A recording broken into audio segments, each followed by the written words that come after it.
नमस्कार बंधुरा आज के शेयर करब तेलेर पिठा रेसिपि। शीतेर समय এই পিঠা একবার না খেলে একদমই মন ভরে না। বাজারের কেনা শুকনো চালের গুঁড়ো তার সঙ্গে খেজুরের গুড় দিয়ে আজকে খুব সহজেই এই রেসিপিটা শেয়ার করার চেষ্টা করেছি। আশা করছি এই রেসিপি আমার অনেক বন্ধুদের কাজে আসবে।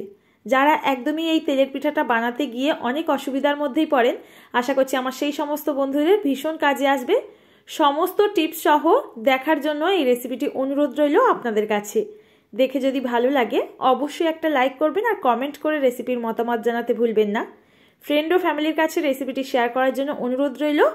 আর নতুন বন্ধুরা কেউ এসে থাকলে চ্যানেলটি সাবস্ক্রাইব করে নিতে কিন্তু একদমই ভুলবেন না।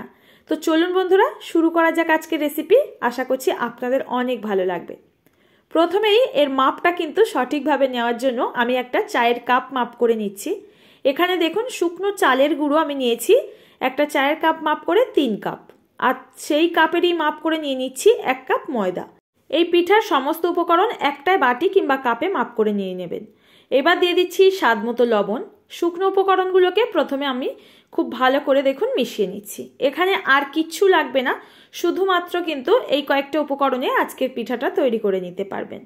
এখন প্রত্যেকটা উপকরণ খুব ভালো করে মেশানো হয়ে গেলে এর মধ্যে আমি অ্যাড করে দিচ্ছি লিকুইড খেজুরের গুড়। আমি কিন্তু এটা পাটালি গুড়কে একটু জল দিয়ে গলিয়ে এই গুড়টাকে তৈরি করেছি, আর গুড়টা অবশ্যই করে আমি একটু গরম থাকতে থাকতেই এখানে দিচ্ছি। আপনারা যদি তৈরি করে আগেও রেখে দেন সেটাকে একটু হালকা গরম করে এখানে অ্যাড করার চেষ্টা করবেন। তো আমার স্বাদ মতো এখানে 1.5 কাপ লিকুইড গুড় দিয়ে দিলাম। গুড়টা তবে খুব বেশি ঘন ছিল না, একটু হালকা পাতলা ছিল। তো দেখুন এই গুড়টাকে শুকনো উপকরণের মধ্যে খুব ভালো করে এখন মিশিয়ে নিলাম। এবার এখানে আমি দিয়ে দেব গরম জল, আর জলটা কিন্তু খুব বেশি গরম না, হালকা উষ্ণ গরম জল। আমি ওই একই কাপ মাপ করে এখানে জলটা দিয়ে দিচ্ছি। তো প্রথমে আমি 1 কাপ জল দিলাম, একসাথে সবটা দিতে যাব না। তো আস্তে আস্তে দিয়ে এই ব্যাটারটাকে আমাদের তৈরি করতে হবে। চালের গুঁড়োর মধ্যে আস্তে আস্তে করে দিয়ে ব্যাটারটা কিন্তু তৈরি করলে পারফেক্ট মাপটা বোঝা যায়। তো দেখুন এখানে আমি 2 কাপ জল আর 1.5 কাপের মতো লিকুইড গুড় ব্যবহার করেছি। তো টোটাল আমার এখানে জল আর লিকুইড গুড় মিশিয়ে ওই 3.5 থেকে 4.25 কাপ মতো লেগেছে। আপনারা কিন্তু শুকনো উপকরণ যদি বাড়িয়ে নেন অবশ্যই কিন্তু জল আর গুড়ের পরিমাণটা এরকম বাড়িয়ে একটা এরকম ঘনত্বের ব্যাটার তৈরি করে নেবেন। এখন সমস্ত উপকরণ কিন্তু খুব ভালো করে ফেটিয়ে নিতে হবে। আর ব্যাটারের ঘনত্বটা আপনাদের একটু দেখিয়ে দিই। এখন কিন্তু আমার খুব ভালো মতো ফেটানো হয়নি, আরও ফেটিয়ে নেওয়ার দরকার এই পিঠাগুলো তৈরির আগে। তো যত বেশি টাইম নিয়ে ফেটাবেন ততই কিন্তু খুব সুন্দর হবে আর ফুলকো হবে এই পিঠাগুলো।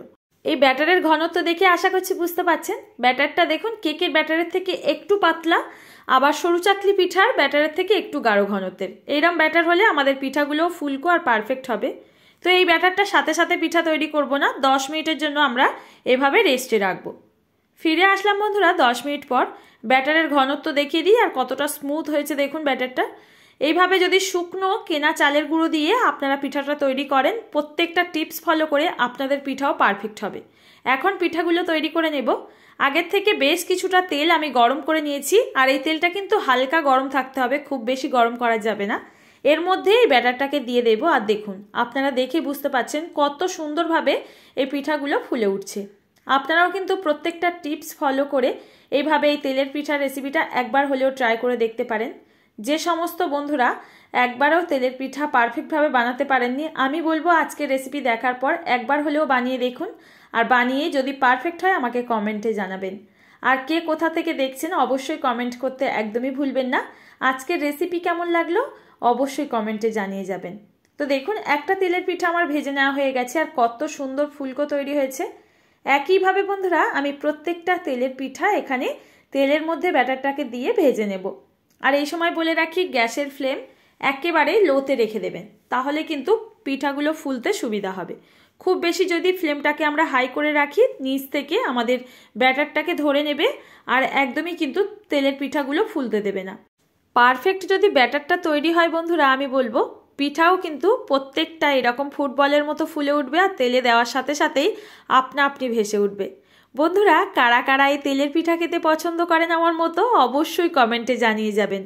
আর আজকের রেসিপি আপনাদের কাছে যদি ভালো লেগে থাকে অবশ্যই একটা লাইক করবেন, কমেন্ট করতে কিন্তু একদমই ভুলবেন না। আমার চ্যানেলে নতুন কেউ এসে থাকলে অবশ্যই বন্ধুরা আপনাদের কাছে অনুরোধ রইল চ্যানেলটি সাবস্ক্রাইব করে নেওয়ার জন্য।